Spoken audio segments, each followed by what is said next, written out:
A leaked document that shows plans from the government is very close to what I would honestly personally describe as fascist rhetoric. Revealed, plan to brand anyone undermining UK as extremist. Government officials have drawn up deeply controversial proposals to broaden the definition of extremism to include anyone who undermines the country's institutions and its values, according to documents seen by The Observer. The new definition, prepared by civil servants working for Cabinet Minister Michael Gove, is fiercely opposed by a cohort of officials who fear legitimate groups and individuals will be branded extremists. The documents state, extremism is the promotion or advancement of any ideology which aims to overturn or undermine the UK's system of parliamentary democracy, its institutions and values. So let's break this down, because at face value, this might seem that bad, to any right-minded person. Undermining our democratic process obviously isn't a good thing, and protecting parliamentary democracy is important. Fine. However, the worrying part is the reference to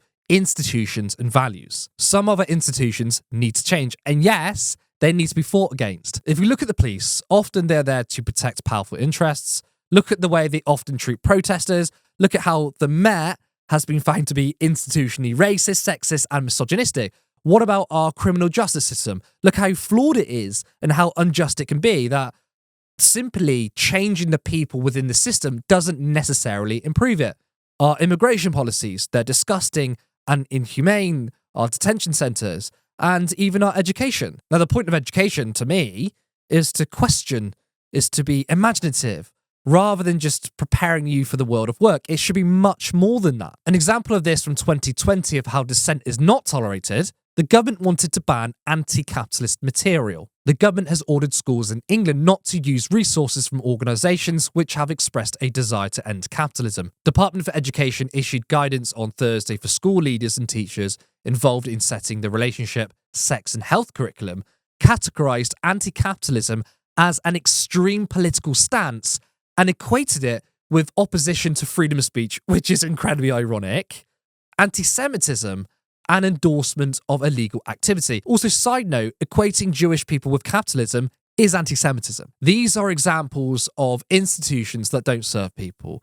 Therefore, they need to be radically reformed. Now, would that fall under extremism since we are undermining them? The leaked proposals are clearly an assault on our freedom of speech. And I'm sure those plans came off the back of the recent pro-Palestinian marches. Suella Braverman has been calling them hate marches. There's been many people saying that those that attended are supporters of terrorism. I bet that Braverman and the government agree with that.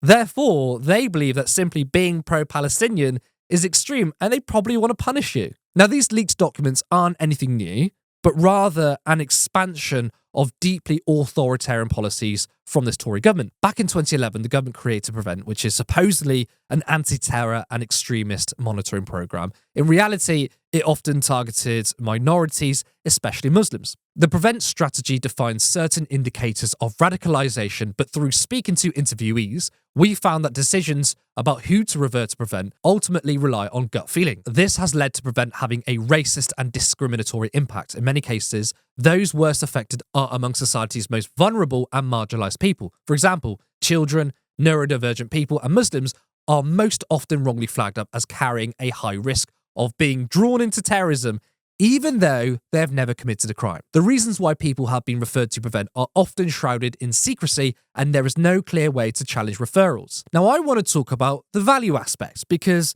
people have different values. For example, my values are radically different to this government, yet they have the power to define British values and could potentially incriminate you if you don't uphold them. This is dangerous. For example, the government may think that security is a value, but what if I think that its use of hypersecurity and an overly powerful police force means that I'm lumped into a category of someone who believes the UK should be or shouldn't be protected?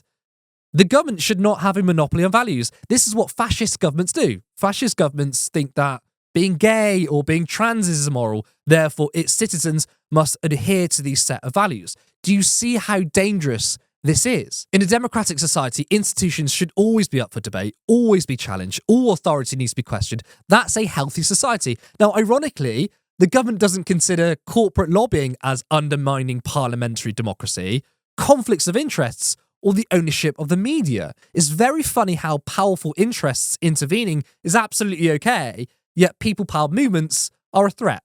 If we're going to be real here, what are British values?